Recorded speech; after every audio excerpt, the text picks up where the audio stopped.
अथ श्री गणेशाष्टकम्। गणपतिपरिवारं चारुकेयूरहारं गिरिधरवरसारं योगिनीचक्रचारं भवभयपरिहारं दुःखदारिद्र्यदूरं गणपतिमभिवन्दे वक्रतुण्डावतारम्। अखिलमलविनाशं पाणिना हस्तपाशं कनकगिरिनिकाशं सूर्यकोटिप्रकाशं भज भवगिरिनाशं मालतीतीरवासं गणपतिमभिवन्दे मानसे राजहंसं। विविधमणिमयूखै शोभमानं विदूरे कनककरचितचित्रं कण्ठदेशे विचित्रम्। दधति विमलहारं सर्वदा यत्नसारं गणपतिमभिवन्दे वक्रतुण्डावतारं। दुरितगजममन्दं वारुणी चैव वेदं विदितमखिलनादं नृत्यमानन्दकन्दं। दधति शशिसुवक्त्रं चाङ्कुशं यो विशेषं गणपतिमभिवन्दे सर्वदानन्दकन्दम्। त्रिनयनयुतफाले शोभमाने विशाले मुकुटमणिसुडाले मौक्तिकानं च जाले धवलकुसुममाले यस्य शिरणः सताले गणपतिमभिवन्दे सर्वदा चक्रपाणे।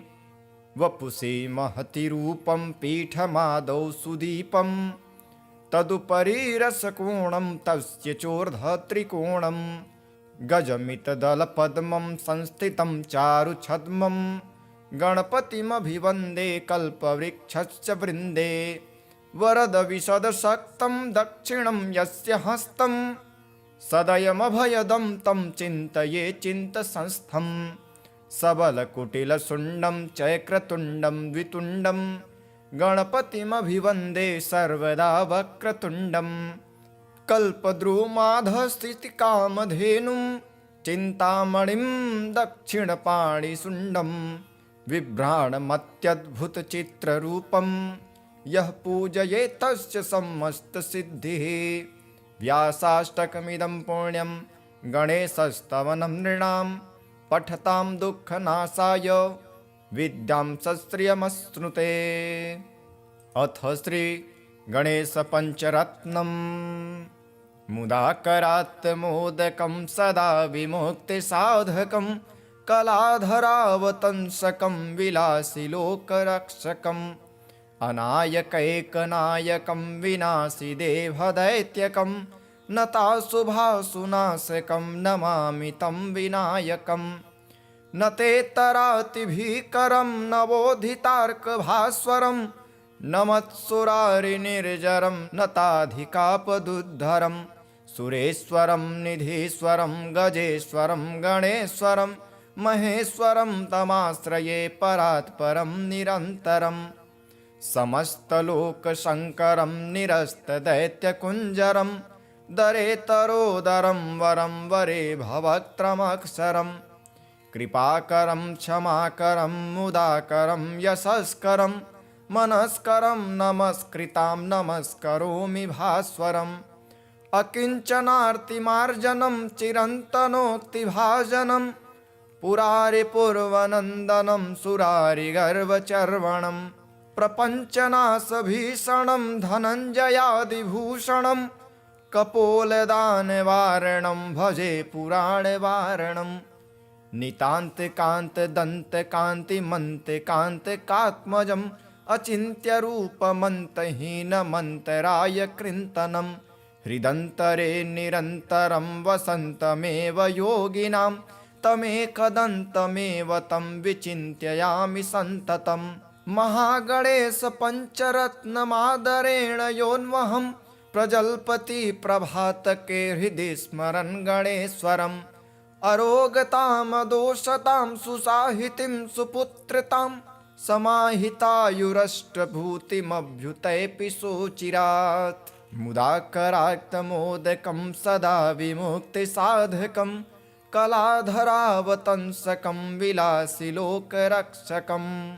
अनायकैकनायकं विनाशिते भदैत्यकं नताशुभाशुनाशकं नमामि तं विनायकम्। अथ श्री एकदन्त शरणागतिस्तोत्रम्। देवर्षय ऊचुः सदात्मरूपं सकलादिभूतं मयायिनं सोऽहमचिन्त्य बोधम् अनादिमध्यान्तविहीनमेकं तमेकदन्तं शरणं व्रजामः। अनन्तचिद्रूपमयं गणेशं मभेदभेदादिविहीनमाद्यं हृदि प्रकाशस्य धरं स्वधिस्थं तमेकदन्तं शरणं व्रजामः। समाधिस्थं हृदि योनिनां यं प्रकाशरूपेण विभातमेतं सदा निरालम्बसमाधिगम्यं तमेकदन्तं शरणं व्रजामः। स्वबिम्बभावेन विशालयुक्तां प्रत्यक्षमायां विविधस्वरूपां स्ववीर्यकं तत्र ददाति यो वै तमेकदन्तं शरणं व्रजामः। त्वदीयवीर्येण समर्थभूत स्वमायया सञ्चरितं च विश्वं तुरीयकं ह्यात्मप्रतीतिसंज्ञं तमेकदन्तं शरणं व्रजामः। त्वदीयसत्ताधरमेकदन्तं गुणेश्वरं यं गुणबोधितारं भजन्तमत्यन्तमजं त्रिसन्ध्यं तमेकदन्तं शरणं व्रजामः। ततस्त्वया प्रेरितनादकेन सुषुप्तिसंज्ञं रचितं जगत् वै समानरूपं ह्युभयत्र संस्थं तमेकदन्तं शरणं व्रजामः। तदेव विश्वं कृपया प्रभूतं द्विभावमादौ तमसा विभान्तम् अनेकरूपं च तथैकभूतं तमेकदन्तं शरणं व्रजामः। ततस्त्वया प्रेरितकेन सृष्टं बभूव सूक्ष्मं जगदेकसंस्थं सुसात्विकं स्वप्नमनन्तमाद्यं तमेकदन्तं शरणं व्रजामः। तदेव स्वप्नं तपसा गणेशं सुसिद्ध्यरूपं विविधं बभूव सदैकरूपं कृपया च तेद्य तमेकदन्तं शरणं व्रजामः। त्वदाज्ञया तेन त्वया हृदिस्थं तथा सुसृष्टं जगदंशरूपं विभिन्नजाग्रन्मयमं प्रमेयं तमेकदन्तं शरणं व्रजामः। तदेव जाग्रद्दजसा विभातं विलोकितं त्वत्कृपया स्मृतेन बभूव भिन्नं च सदैकरूपं तमेकदन्तं शरणं व्रजामः।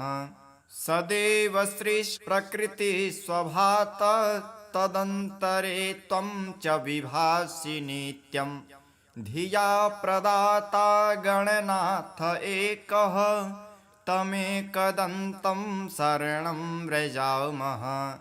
त्वदाज्ञया भान्ति ग्रहाश्च सर्वे प्रकाशरूपाणि विभान्ति खेवै भ्रमन्ति नित्यं स्वविहारकार्या तमेकदन्तं शरणं व्रजामः।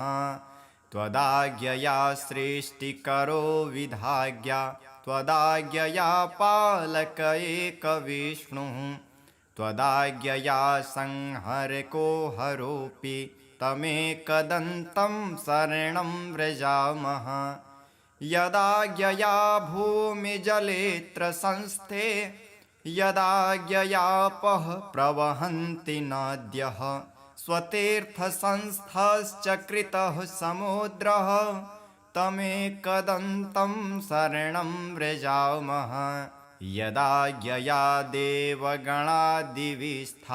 ददन्ति वै कर्मफलानि नित्यं यदा यया शैलगणाः स्थिरा वै तमेकदन्तं शरणं व्रजामः यदा यया शेषधराधरो वै यदा यया मोहप्रदश्च कामः यदा यया कालधरोर्यमा च तमेकदन्तं शरणं व्रजामः यदा यया वाति विभाति वायुः यदा ययाग्निर्जठरादिसंस्थः यदा ययेदं सचराचरं च तमेकदन्तं शरणं व्रजामः यदन्तरे संस्थितमेकदन्तं तदा यया सर्वमिदं विभाति अनन्तरूपं हृदि बोधकं यः तमेकदन्तं शरणं व्रजामः सुयोगिनो योगबलेन सान्ध्यं प्रकुर्वते कः स्तवनेन स्तोति अतः प्रणामेन सुसिद्धिदोस्तु तमेकदन्तं शरणं व्रजामः कृत्समद उवाचः एवं स्तुत्वा गणेशानं देवाः समुनयः प्रभुं तुष्टिभावं प्रपद्यैव न नृत्युर्हसंयुतः सतानुवाच प्रीतात्मा देवर्षीणां स्त्वेन वै एकदंस्तो महाभागो देवर्षीन् भक्तवत्सलः एकदन्त उवाच स्तोत्रेणाहं प्रसन्नोऽस्मि सुराः सर्षिगणाः किल वरदोऽहं वृणुतवो दास्यामि मनसि स्फीतं भवत्कृतं मदीयं यत् स्तोत्रं प्रीतिप्रदं च तत् भविष्यति न सन्देहः सर्वसिद्धिप्रदायकं यं यमिच्छति तं तं वै दास्यामि स्तोत्रपाठतः पुत्रपौत्रादिकं सर्वं कलत्रं धनधान्यकं गजास्वादिकमत्यन्तं राज्यभोगादिकं ध्रुवं भुक्तिं मुक्तिं च योगं वै लभते शान्तिदायकं मारणोच्चाटनादिनी राजबन्धादिकं च यत् पठत्वां शृण्वतां नृणां भवेच्च बन्धहीनता एकविंशतिवारं यः श्लोकानेवैकविंशतीन् पठेच्च हृदि मां स्मृत्वा दिनादित्वेकविंशतिं न तस्य दुर्लभं किञ्चित् त्रिषु लोकेषु वै भवेत् असाध्यं साधयेन्मर्त्यः सर्वत्र विजयी भवेत् नित्यं यः पठति स्तोत्रं ब्रह्मभूतः स वै नरः तस्य दर्शनतः सर्वे देवाः पूता भवन्ति च। अथ श्री गणेशाष्टकम्। गणपतिपरिवारं चारुकेयूरहारं गिरिधरवरसारं योगिनीचक्रचारं भवभयपरिहारं दुःखदारिद्र्यदूरं गणपतिमभिवन्दे वक्रतुण्डावतारम् अखिलमलविनाशं पाणिना हस्तपाशं कनकगिरिनिकाशं सूर्यकोटिप्रकाशं भज भवगिरिनाशं मालतीतीरवासं गणपतिमभिवन्दे मानसे राजहंसं विविधमणिमयूखै शोभमानं विदूरे कनककरचितचित्रं कण्ठदेशे विचित्रं दधति विमलहारं सर्वदा यत्नसारं गणपतिमभिवन्दे वक्रतुण्डावतारं दुरितगजमम मन्दं वारुणी चैव वेदं विदितमखिनलनादं नृत्यमानन्दकन्दं दधति शशिसुवक्त्रं चाङ्कुशं यो विशेषं गणपतिमभिवन्दे सर्वदानन्दकन्दं त्रिनयनयुतफाले शोभमाने विशाले मुकुटमणिसुडाले मौक्तिकानं च जाले धवलकुसुममाले यस्य शिरणः सताले गणपतिमभिवन्दे सर्वदा चक्रपाणे वपुषे महति रूपं पीठमादौ सुदीपं तदुपरि रसकोणं तस्य चोर्ध्वत्रिकोणं गजमितदलपद्मं संस्थितं चारुछद्मं गणपतिमभिवन्दे कल्पवृक्षस्य वृन्दे वरदविशदशक्तं दक्षिणं यस्य हस्तं सदयमभयदं तं चिन्तये चिन्तसंस्थं सबलकुटिलशुण्डं चक्रतुण्डं द्वितुण्डं गणपतिमभिवन्दे सर्वदा वक्रतुण्डं कल्पद्रुमाधस्थितिकामधेनुं चिन्तामणिं दक्षिणपाणिशुण्डं बिभ्राणमत्यद्भुतचित्ररूपं यः पूजयेत् तस्य समस्तसिद्धिः व्यासाष्टकमिदं पुण्यं गणेशस्तवनं नृणां पठतां दुःखनाशाय विद्यां सश्रियमश्नुते।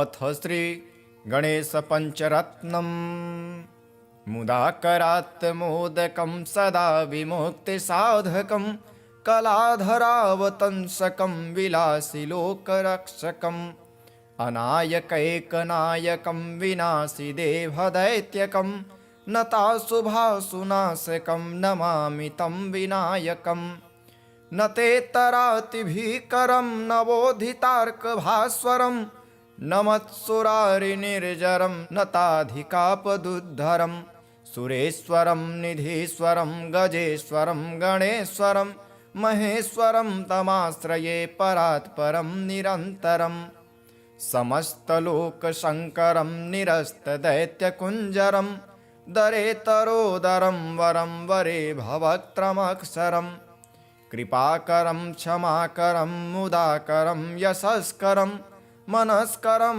नमस्कृतां नमस्करोमि भास्वरम् अकिञ्चनार्तिमार्जनं चिरन्तनोक्तिभाजनं पुरारिपूर्वनन्दनं सुरारिगर्वचर्वणं प्रपञ्चनाशभीषणं धनञ्जयादिभूषणं कपोलदानवारणं भजे पुराणवारणं नितान्तकान्तदन्तकान्तिमन्तकान्तिकात्मजम् अचिन्त्यरूपमन्तहीनमन्तराय कृन्तनं हृदन्तरे निरन्तरं वसन्तमेव योगिनां तमेकदन्तमेव तं विचिन्त्ययामि सन्ततम् महागणेश पञ्चरत्नमादरेण योन्वहं प्रजल्पति प्रभातके हृदि स्मरन् गणेश्वरम् अरोगतामदोषतां सुसाहितिं सुपुत्रतां समाहितायुरष्टभूतिमभ्युतैपि सोचिरात् मुदाकराक्तमोदकं सदा विमुक्तिसाधकं कलाधरावतंसकं विलासिलोकरक्षकम् अनायकैकनायकं विनाशिदेवदैत्यकं नताशुभासुनाशकं नमामि तं विनायकम्। अथ श्री एकदन्त शरणागतिस्तोत्रम्। देवर्षय ऊचुः सदात्मरूपं सकलादिभूतं मयायिनं सोऽहमचिन्त्यबोधम् अनादिमध्यान्तविहीनमेकं तमेकदन्तं शरणं व्रजामः। अनन्तचिद्रूपमयं गणेशं मभेदभेदादिविहीनमाद्यं हृदि प्रकाशस्य धरं स्वधिस्थं तमेकदन्तं शरणं व्रजामः। समाधिस्थं हृदि योनिनां यं प्रकाशरूपेण विभातमेतं सदा निरालम्बसमाधिगम्यं तमेकदन्तं शरणं व्रजामः स्वबिम्बभावेन विशालयुक्तां प्रत्यक्षमायां विविधस्वरूपां स्ववीर्यकं तत्र ददाति यो वै तमेकदन्तं शरणं व्रजामः त्वदीयवीर्येण समर्थभूत स्वमायया सञ्चरितं च विश्वं तुरीयकं ह्यात्मप्रतीतिसंज्ञं तमेकदन्तं शरणं व्रजामः त्वदीयसत्ताधरमेकदन्तं गुणेश्वरं यं गुणबोधितारं भजन्तमत्यन्तमजं त्रिसन्ध्यं तमेकदन्तं शरणं व्रजामः ततस्त्वया प्रेरितनादकेन सुषुप्तिसंज्ञं रचितं जगत् वै समानरूपं ह्युभयत्र संस्थं तमेकदन्तं शरणं व्रजामः तदेव विश्वं कृपया प्रभूतं द्विभावमादौ तमसा विभान्तम् अनेकरूपं च तथैकभूतं तमेकदन्तं शरणं व्रजामः ततस्त्वया प्रेरितकेन सृष्टं बभूव सूक्ष्मं जगदेकसंस्थं सुसात्विकं स्वप्नमनन्तमाद्यं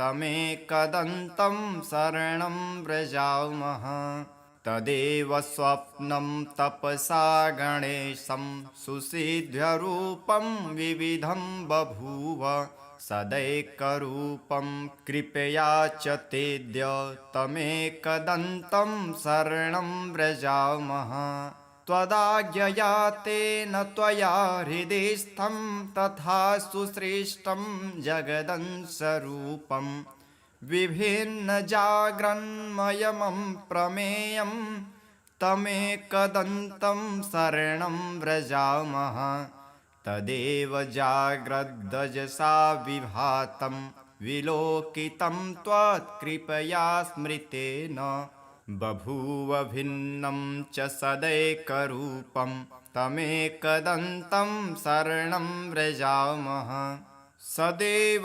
सृष्टिप्रकृतिस्वभात तदन्तरे त्वं च विभासि नित्यं धिया प्रदाता गणनाथ एकः तमेकदन्तं शरणं व्रजामः त्वदाज्ञया भान्ति ग्रहाश्च सर्वे प्रकाशरूपाणि विभान्ति खेवै भ्रमन्ति नित्यं स्वविहारकार्या तमेकदन्तं शरणं व्रजामः त्वदाज्ञया सृष्टिकरो विधाज्ञा त्वदाज्ञया पालक एकविष्णुः त्वदाज्ञया संहरको हरोऽपि तमेकदन्तं शरणं व्रजामः यदाज्ञया भूमिजलेऽत्र संस्थे यदाज्ञयापः प्रवहन्ति नद्यः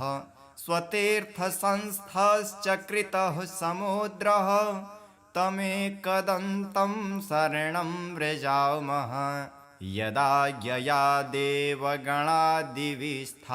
ददन्ति वै कर्मफलानि नित्यं यदाज्ञया शैलगणाः स्थिरा वै तमेकदन्तं शरणं व्रजामः यदाज्ञया शेषधराधरो वै यदाज्ञया मोहप्रदश्च कामः यदाज्ञया कालधरोर्यमा च तमेकदन्तं शरणं व्रजामः यदाज्ञया वाति विभाति वायुः यदाज्ञयाग्निर्जठरादिसंस्थः यदाज्ञयेदं सचराचरं च तमेकदन्तं शरणं व्रजामः यदन्तरे संस्थितमेकदन्तं तदाज्ञया सर्वमिदं विभाति अनन्तरूपं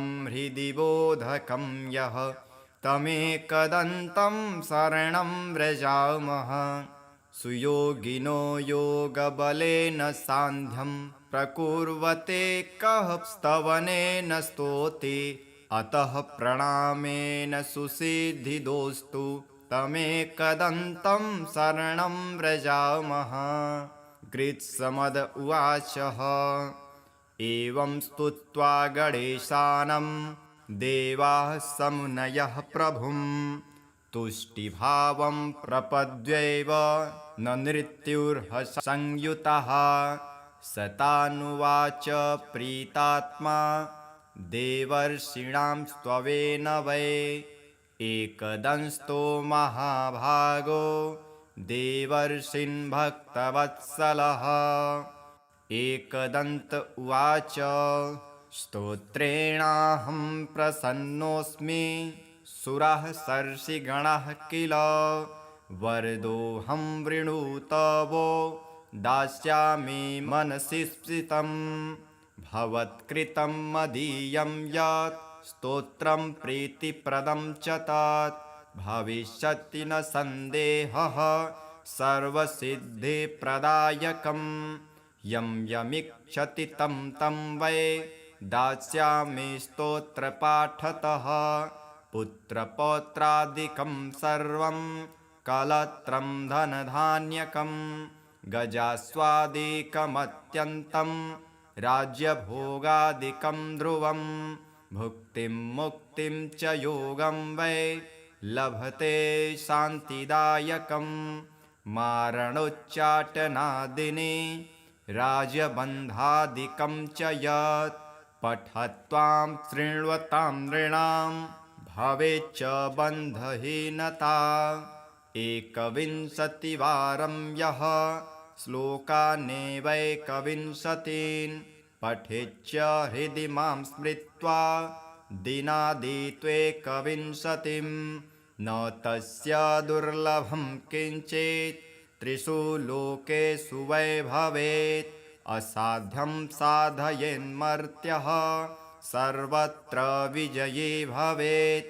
नित्यं यः पठति स्तोत्रं ब्रह्मभूतः स वै नरः तस्य दर्शनतः सर्वे देवाः पूता भवन्ति च। अथ श्री गणेशाष्टकम्।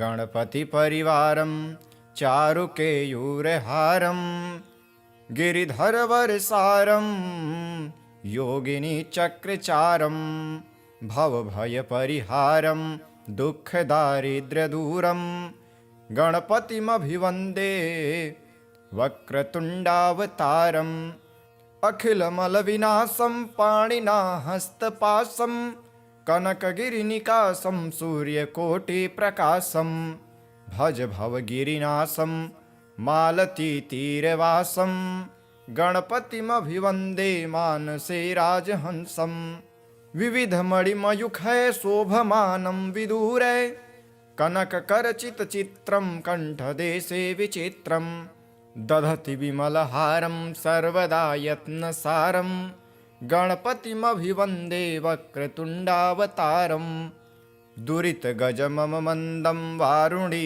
चैव वेदं विदितमखिनलनादं नृत्यमानन्दकन्दं दधति शशिसुवक्त्रं चाङ्कुशं यो विशेषं गणपतिमभिवन्दे सर्वदानन्दकन्दं त्रिनयनयुतफाले शोभमाने विशाले मुकुटमणिसुडाले मौक्तिकानं च जाले धवलकुसुममाले यस्य शिरणः सताले गणपतिमभिवन्दे सर्वदा चक्रपाणे वपुषे महति रूपं पीठमादौ सुदीपं तदुपरि रसकोणं तस्य चोर्ध्वत्रिकोणं गजमितदलपद्मं संस्थितं चारुछद्मं गणपतिमभिवन्दे कल्पवृक्षस्य वृन्दे वरदविशदशक्तं दक्षिणं यस्य हस्तं सदयमभयदं तं चिन्तये चिन्तसंस्थं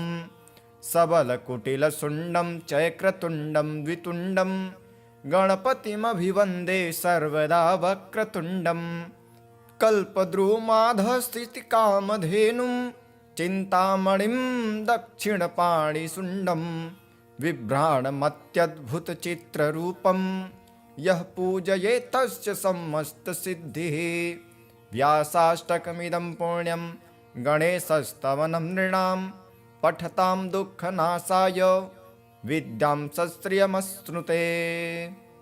अथ श्री गणेशपञ्चरत्नम् मुदाकरात् मोदकं सदा विमुक्तिसाधकं कलाधरावतंसकं विलासिलोकरक्षकम् अनायकैकनायकं विनाशिदेवदैत्यकं नताशुभाशुनाशकं नमामि तं विनायकं न तेतरातिभीकरं नवोदितार्कभास्वरं नमत्सुरारिनिर्जरं नताधिकापदुद्धरं सुरेश्वरं निधीश्वरं गजेश्वरं गणेश्वरं महेश्वरं तमाश्रये परात्परं निरन्तरम् समस्तलोकशङ्करं निरस्तदैत्यकुञ्जरं दरेतरोदरं वरं वरे भवक्त्रमक्षरं कृपाकरं क्षमाकरं मुदाकरं यशस्करं मनस्करं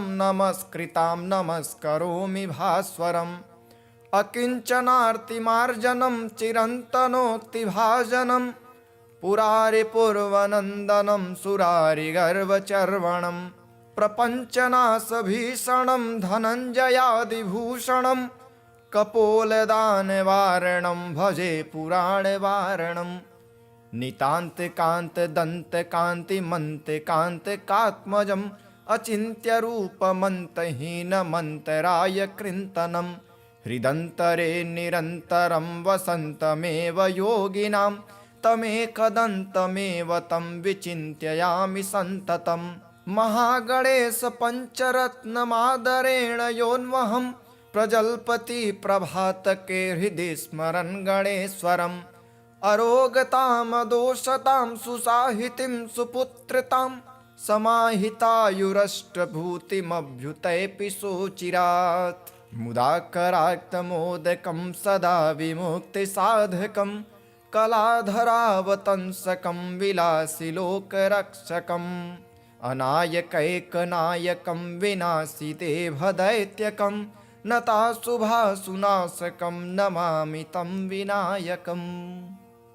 अथ श्री एकदन्त शरणागतिस्तोत्रम् देवर्षय ऊचुः सदात्मरूपं सकलादिभूतं मयायिनं सोऽहमचिन्त्यबोधम् अनादिमध्यान्तविहीनमेकं तमेकदन्तं शरणं व्रजामः अनन्तचिद्रूपमयं गणेशं मभेदभेदादिविहीनमाद्यं हृदि प्रकाशस्य धरं स्वधिस्थं तमेकदन्तं शरणं व्रजामः समाधिस्थं हृदि योनिनां यं प्रकाशरूपेण विभातमेतं सदा निरालम्बसमाधिगम्यं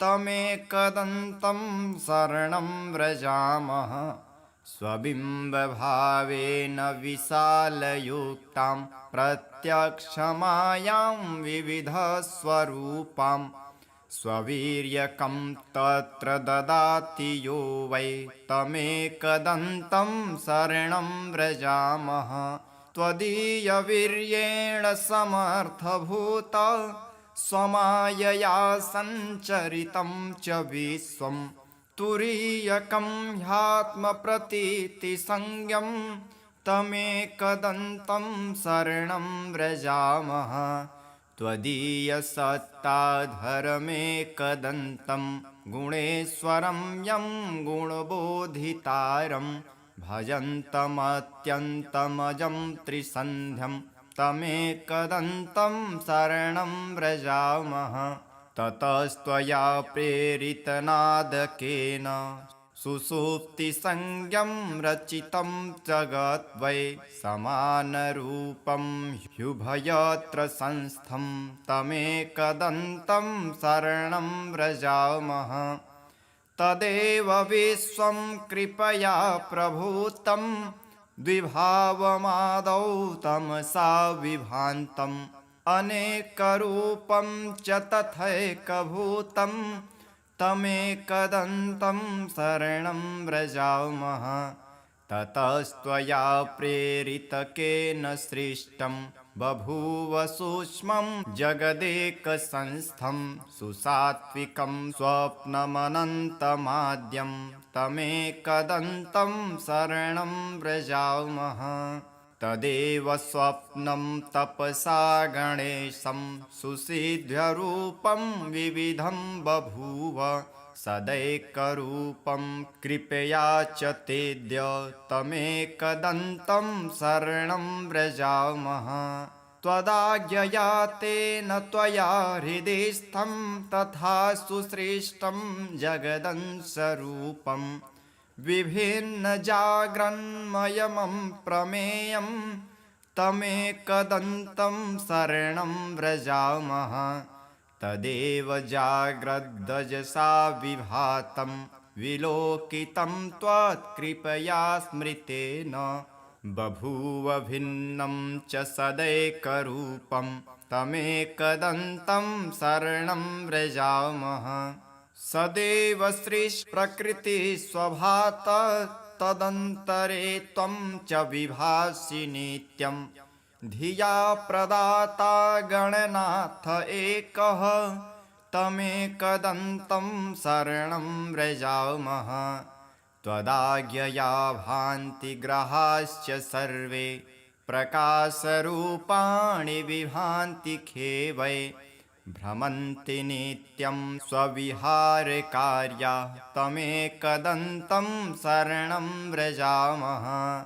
त्वदाज्ञया सृष्टिकरो विधाज्ञा त्वदाज्ञया पालक एकविष्णुः त्वदाज्ञया संहरको हरोऽपि तमेकदन्तं शरणं व्रजामः। यदाज्ञया भूमिजलेऽत्र संस्थे यदाज्ञयापः प्रवहन्ति नद्यः स्वतीर्थसंस्थश्च कृतः समुद्रः तमेकदन्तं शरणं व्रजामः। यदाज्ञया देवगणादिविस्था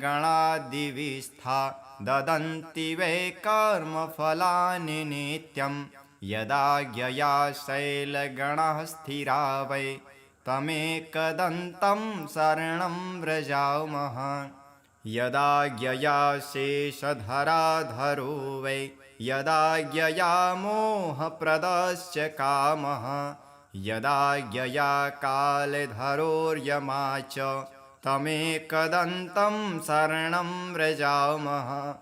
यदाज्ञया वाति विभाति वायुः यदाज्ञयाग्निर्जठरादिसंस्थः यदाज्ञयेदं सचराचरं च तमेकदन्तं शरणं व्रजामः। यदन्तरे संस्थितमेकदन्तं तदाज्ञया सर्वमिदं विभाति अनन्तरूपं हृदि बोधकं यः तमेकदन्तं शरणं व्रजामः। सुयोगिनो योगबलेन सान्ध्यं प्रकुर्वते कः स्तवनेन स्तोति अतः प्रणामेन सुसिद्धिदोस्तु तमेकदन्तं शरणं व्रजामः। कृत्समद उवाचः एवं स्तुत्वा गणेशानं देवाः समुनयः प्रभुं तुष्टिभावं प्रपद्यैव न नृत्युर्हसंयुतः सतानुवाच प्रीतात्मा देवर्षीणां स्त्वेन वै एकदंस्तो महाभागो देवर्षिन् भक्तवत्सलः एकदन्त उवाच स्तोत्रेणाहं प्रसन्नोऽस्मि सुराः सर्षिगणाः किल वरदोऽहं वृणुतवो दास्यामि मनसि स्फीतं भवत्कृतं मदीयं यत् स्तोत्रं प्रीतिप्रदं च तत् भविष्यति न सन्देहः सर्वसिद्धिप्रदायकम् यं यमिच्छति तं तं वै दास्यामि स्तोत्रपाठतः पुत्रपौत्रादिकं सर्वं कलत्रं धनधान्यकं गजास्वादिकमत्यन्तं राज्यभोगादिकं ध्रुवं भुक्तिं मुक्तिं च योगं वै लभते शान्तिदायकं मारणोच्चाटनादिनी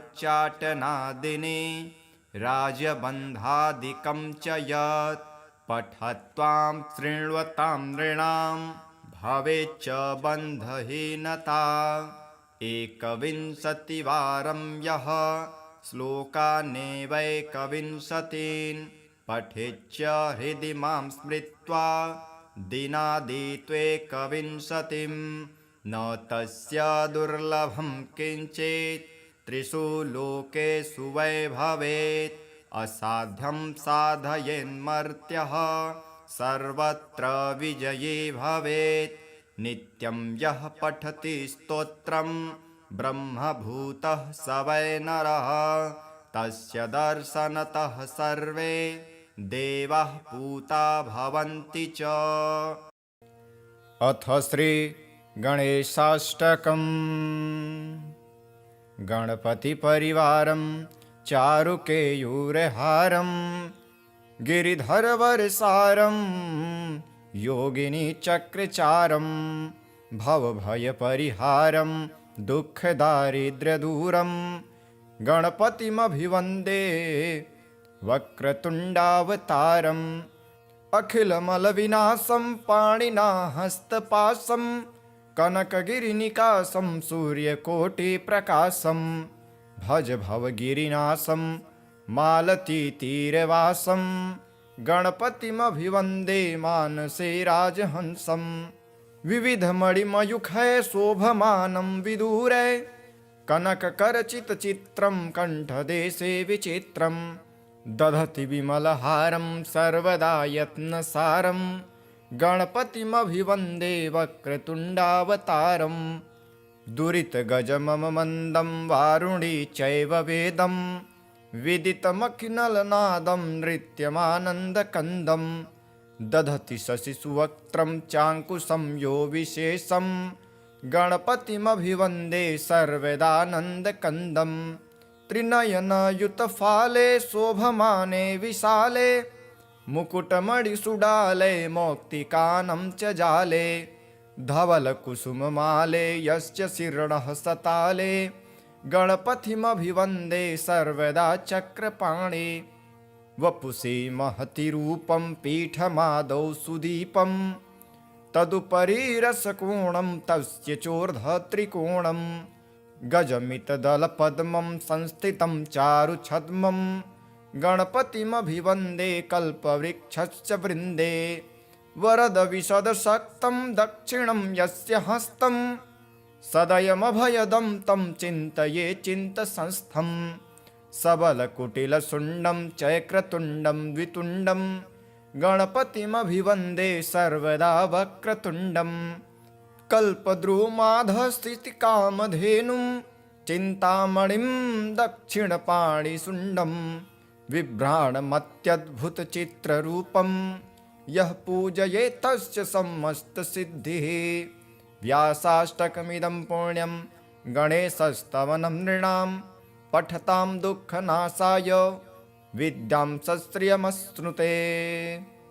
अथ श्री गणेशपञ्चरत्नम् मुदाकरात् मोदकं सदा विमुक्तिसाधकं कलाधरावतंसकं विलासिलोकरक्षकम् अनायकैकनायकं विनाशि देवदैत्यकं नताशुभाशुनाशकं नमामि तं विनायकं न तेतरातिभीकरं नवोधितार्कभास्वरं न मत्सुरारिनिर्जरं न ताधिकापदुद्धरं सुरेश्वरं निधीश्वरं गजेश्वरं गणेश्वरं महेश्वरं तमाश्रये परात्परं निरन्तरम् समस्तलोकशङ्करं निरस्तदैत्यकुञ्जरं दरेतरोदरं वरं वरे भवक्त्रमक्षरं कृपाकरं क्षमाकरं मुदाकरं यशस्करं मनस्करं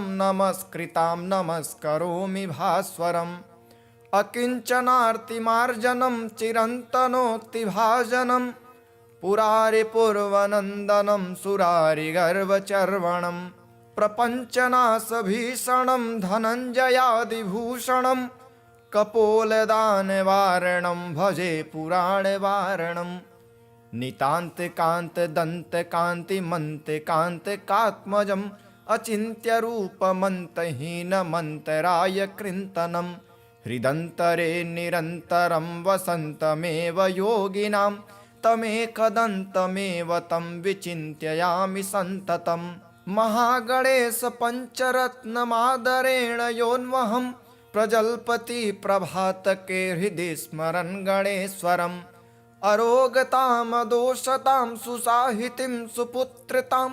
समाहितायुरष्टभूतिमभ्युतैपि सोचिरात् मुदाकराक्तमोदकं सदा विमुक्तिसाधकं कलाधरावतंसकं विलासिलोकरक्षकम् अनायकैकनायकं विनाशिदेवदैत्यकं नताशुभासुनाशकं नमामि तं विनायकम्।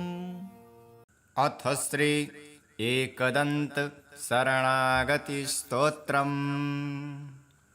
देवर्षय ऊचुः सदात्मरूपं सकलादिभूतं मयायिनं सोऽहमचिन्त्यबोधम् अनादिमध्यान्तविहीनमेकं तमेकदन्तं शरणं व्रजामः। अनन्तचिद्रूपमयं गणेशं मभेदभेदादिविहीनमाद्यं हृदि प्रकाशस्य धरं स्वधिस्थं तमेकदन्तं शरणं व्रजामः। समाधिस्थं हृदि योनिनां यं प्रकाशरूपेण विभातमेतं सदा निरालम्बसमाधिगम्यं तमेकदन्तं शरणं व्रजामः। स्वबिम्बभावेन विशालयुक्तां प्रत्यक्षमायां विविधस्वरूपां स्ववीर्यकं तत्र ददाति यो वै तमेकदन्तं शरणं व्रजामः। त्वदीयवीर्येण समर्थभूत स्वमायया सञ्चरितं च विश्वं तुरीयकं ह्यात्मप्रतीतिसंज्ञं तमेकदन्तं शरणं व्रजामः। त्वदीयसत्ताधरमेकदन्तं गुणेश्वरं यं गुणबोधितारं भजन्तमत्यन्तमजं त्रिसन्ध्यं तमेकदन्तं शरणं व्रजामः। ततस्त्वया प्रेरितनादकेन सुषुप्तिसंज्ञं रचितं जगत् वै समानरूपं ह्युभयत्र संस्थं तमेकदन्तं शरणं व्रजामः। तदेव विश्वं कृपया प्रभूतं द्विभावमादौ तमसा विभान्तम् अनेकरूपं च तथैकभूतं तमेकदन्तं शरणं व्रजामः। ततस्त्वया प्रेरितकेन सृष्टं बभूव सूक्ष्मं जगदेकसंस्थं सुसात्विकं स्वप्नमनन्तमाद्यं तमेकदन्तं शरणं व्रजामः। तदेव स्वप्नं तपसा गणेशं सुसिद्ध्यरूपं विविधं बभूव सदैकरूपं कृपया च तेद्य तमेकदन्तं शरणं व्रजामः त्वदाज्ञया तेन त्वया हृदिस्थं तथा सुसृष्टं जगदंशरूपं विभिन्नजाग्रन्मयमं प्रमेयं तमेकदन्तं शरणं व्रजामः तदेव जाग्रद्दजसा विभातं विलोकितं त्वत्कृपया स्मृतेन बभूव भिन्नं च सदैकरूपं तमेकदन्तं शरणं व्रजामः सदैव सृष्टिप्रकृतिस्वभात तदन्तरे त्वं च विभासि नित्यं धिया प्रदाता गणनाथ एकः तमेकदन्तं शरणं व्रजामः त्वदाज्ञया भान्ति ग्रहाश्च सर्वे प्रकाशरूपाणि विभान्ति खेवै भ्रमन्ति नित्यं स्वविहारकार्या तमेकदन्तं शरणं व्रजामः त्वदाज्ञया सृष्टिकरो विधाज्ञा त्वदाज्ञया पालक एकविष्णुः त्वदाज्ञया संहरको हरोऽपि तमेकदन्तं शरणं व्रजामः यदाज्ञया भूमिजलेऽत्र संस्थे यदाज्ञयापः प्रवहन्ति नद्यः स्वतीर्थसंस्थश्च कृतः समुद्रः तमेकदन्तं शरणं व्रजामः यदाज्ञया देवगणादिविस्था ददन्ति वै कर्मफलानि नित्यं यदाज्ञया शैलगणाः स्थिरा वै तमेकदन्तं शरणं व्रजामः यदाज्ञया शेषधराधरो वै यदाज्ञया मोहप्रदश्च कामः यदाज्ञया कालधरोर्यमा च तमेकदन्तं शरणं व्रजामः यदाज्ञया वाति विभाति वायुः यदाज्ञयाग्निर्जठरादिसंस्थः यदाज्ञयेदं सचराचरं च तमेकदन्तं शरणं व्रजामः यदन्तरे संस्थितमेकदन्तं तदाज्ञया सर्वमिदं विभाति अनन्तरूपं हृदि बोधकं यः तमेकदन्तं शरणं व्रजामः सुयोगिनो योगबलेन सान्ध्यं प्रकुर्वते कः स्तवनेन स्तोति अतः प्रणामेन सुसिद्धिदोस्तु तमेकदन्तं शरणं व्रजामः कृत्समद उवाचः एवं स्तुत्वा गणेशानं देवाः समुनयः प्रभुं तुष्टिभावं प्रपद्यैव न नृत्युर्हसंयुतः सतानुवाच प्रीतात्मा देवर्षीणां स्त्वेन वै एकदंस्तो महाभागो देवर्षीन् भक्तवत्सलः एकदन्त उवाच स्तोत्रेणाहं प्रसन्नोऽस्मि सुराः सर्षिगणाः किल वरदोऽहं वृणुतवो दास्यामि मनसि स्फीतं भवत्कृतं मदीयं यत् स्तोत्रं प्रीतिप्रदं च तत् भविष्यति न सन्देहः सर्वसिद्धिप्रदायकं यं यमिच्छति तं तं वै दास्यामि स्तोत्रपाठतः पुत्रपौत्रादिकं सर्वं कलत्रं धनधान्यकं गजास्वादिकमत्यन्तं राज्यभोगादिकं ध्रुवं भुक्तिं मुक्तिं च योगं वै लभते शान्तिदायकं मारणोच्चाटनादिने राजबन्धादिकं च यत् पठत्वां शृण्वतां नृणां भवेच्च बन्धहीनता। एकविंशतिवारं यः श्लोकानेवैकविंशतीन् पठेच्च हृदि मां स्मृत्वा दिनादित्वेकविंशतिं न तस्य दुर्लभं किञ्चित् त्रिषु लोकेषु वै भवेत्। असाध्यं साधयेन्मर्त्यः सर्वत्र विजयी भवेत्। नित्यं यः पठति स्तोत्रं ब्रह्मभूतः स वै नरः तस्य दर्शनतः सर्वे देवाः पूता भवन्ति च। अथ श्री गणेशाष्टकम्। गणपतिपरिवारं चारुकेयूरहारं गिरिधरवरसारं योगिनीचक्रचारं भवभयपरिहारं दुःखदारिद्र्यदूरं गणपतिमभिवन्दे वक्रतुण्डावतारम्। अखिलमलविनाशं पाणिना हस्तपाशं कनकगिरिनिकाशं सूर्यकोटिप्रकाशं भज भवगिरिनाशं मालतीतीरवासं गणपतिमभिवन्दे मानसे राजहंसं।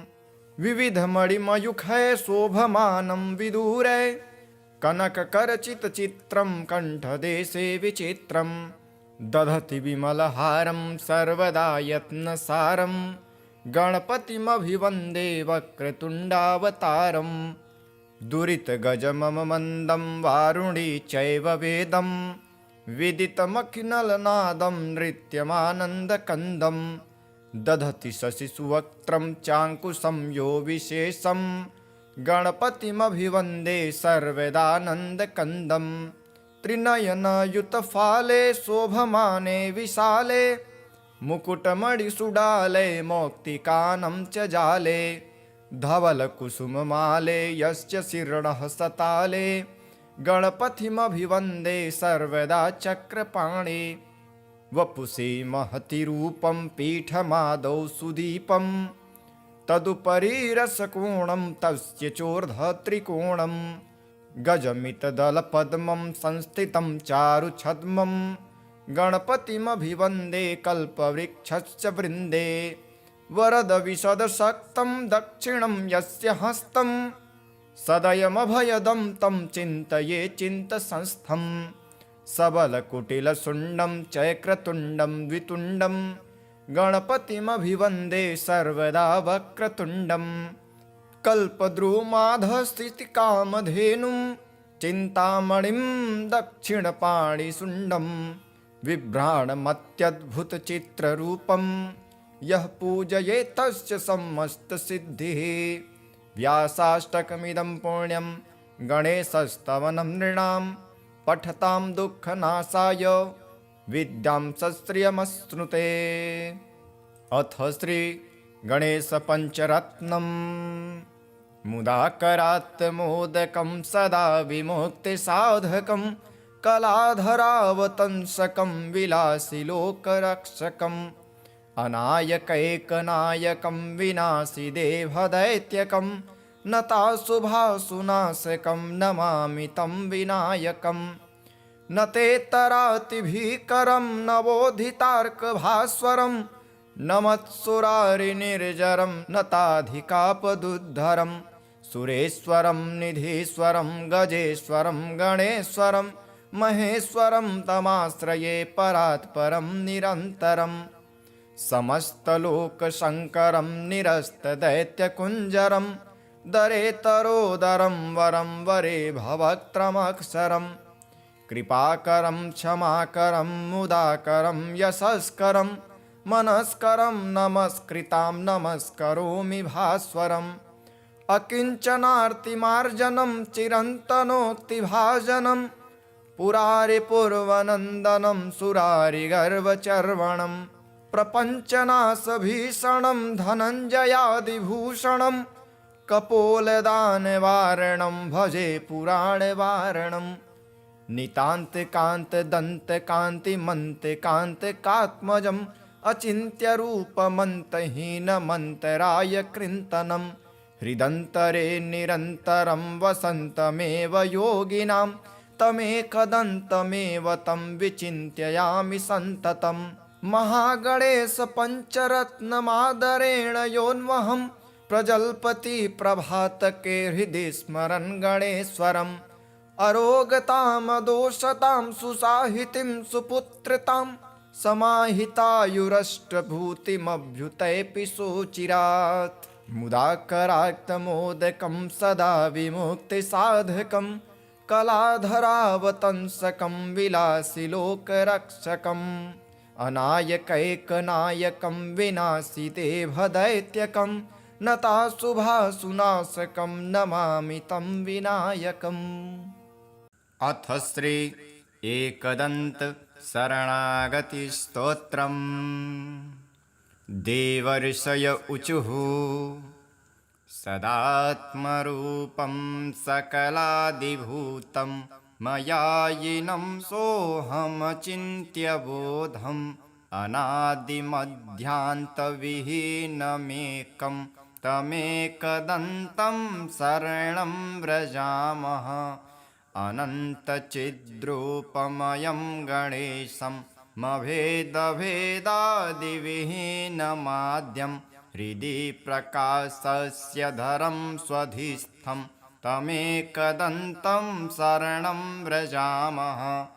समाधिस्थं हृदि योनिनां यं प्रकाशरूपेण विभातमेतं सदा निरालम्बसमाधिगम्यं तमेकदन्तं शरणं व्रजामः। स्वबिम्बभावेन विशालयुक्तां प्रत्यक्षमायां विविधस्वरूपां स्ववीर्यकं तत्र ददाति यो वै तमेकदन्तं शरणं व्रजामः। त्वदीयवीर्येण समर्थभूत स्वमायया सञ्चरितं च विश्वं तुरीयकं ह्यात्मप्रतीतिसंज्ञं तमेकदन्तं शरणं व्रजामः। त्वदीयसत्ताधरमेकदन्तं गुणेश्वरं यं गुणबोधितारं भजन्तमत्यन्तमजं त्रिसन्ध्यं तमेकदन्तं शरणं व्रजामः। ततस्त्वया प्रेरितनादकेन सुषुप्तिसंज्ञं रचितं जगत् वै समानरूपं ह्युभयत्र संस्थं तमेकदन्तं शरणं व्रजामः। तदेव विश्वं कृपया प्रभूतं द्विभावमादौ तमसा विभान्तम् अनेकरूपं च तथैकभूतं तमेकदन्तं शरणं व्रजामः। ततस्त्वया प्रेरितकेन सृष्टं बभूव सूक्ष्मं जगदेकसंस्थं सुसात्विकं स्वप्नमनन्तमाद्यं तमेकदन्तं शरणं व्रजामः। तदेव स्वप्नं तपसा गणेशं सुसिद्ध्यरूपं विविधं बभूव सदैकरूपं कृपया च तेद्य तमेकदन्तं शरणं व्रजामः। त्वदाज्ञया तेन त्वया हृदिस्थं तथा सुसृष्टं जगदंशरूपं विभिन्नजाग्रन्मयमं प्रमेयं तमेकदन्तं शरणं व्रजामः। तदेव जाग्रद्दजसा विभातं विलोकितं त्वत्कृपया स्मृतेन बभूव भिन्नं च सदैकरूपं तमेकदन्तं शरणं व्रजामः। सदैव सृष्टिप्रकृतिस्वभात तदन्तरे त्वं च विभासि नित्यं धिया प्रदाता गणनाथ एकः तमेकदन्तं शरणं व्रजामः त्वदाज्ञया भान्ति ग्रहाश्च सर्वे प्रकाशरूपाणि विभान्ति खेवै भ्रमन्ति नित्यं स्वविहारकार्या तमेकदन्तं शरणं व्रजामः त्वदाज्ञया सृष्टिकरो विधाज्ञा त्वदाज्ञया पालक एकविष्णुः त्वदाज्ञया संहरको हरोऽपि तमेकदन्तं शरणं व्रजामः यदाज्ञया भूमिजलेऽत्र संस्थे यदाज्ञयापः प्रवहन्ति नद्यः स्वतीर्थसंस्थश्च कृतः समुद्रः तमेकदन्तं शरणं व्रजामः यदाज्ञया देवगणादिविस्था ददन्ति वै कर्मफलानि नित्यं यदाज्ञया शैलगणाः स्थिरा वै तमेकदन्तं शरणं व्रजामः यदाज्ञया शेषधराधरो वै यदाज्ञया मोहप्रदश्च कामः यदाज्ञया कालधरोर्यमा च तमेकदन्तं शरणं व्रजामः यदाज्ञया वाति विभाति वायुः यदाज्ञयाग्निर्जठरादिसंस्थः यदाज्ञयेदं सचराचरं च तमेकदन्तं शरणं व्रजामः यदन्तरे संस्थितमेकदन्तं तदाज्ञया सर्वमिदं विभाति अनन्तरूपं हृदि बोधकं यः तमेकदन्तं शरणं व्रजामः सुयोगिनो योगबलेन सान्ध्यं प्रकुर्वते कः स्तवनेन स्तोति अतः प्रणामेन सुसिद्धिदोस्तु तमेकदन्तं शरणं व्रजामः कृत्समद उवाचः एवं स्तुत्वा गणेशानं देवाः समुनयः प्रभुं तुष्टिभावं प्रपद्यैव न नृत्युर्हसंयुतः सतानुवाच प्रीतात्मा देवर्षीणां स्त्वेन वै एकदंस्तो महाभागो देवर्षीन् भक्तवत्सलः एकदन्त उवाच स्तोत्रेणाहं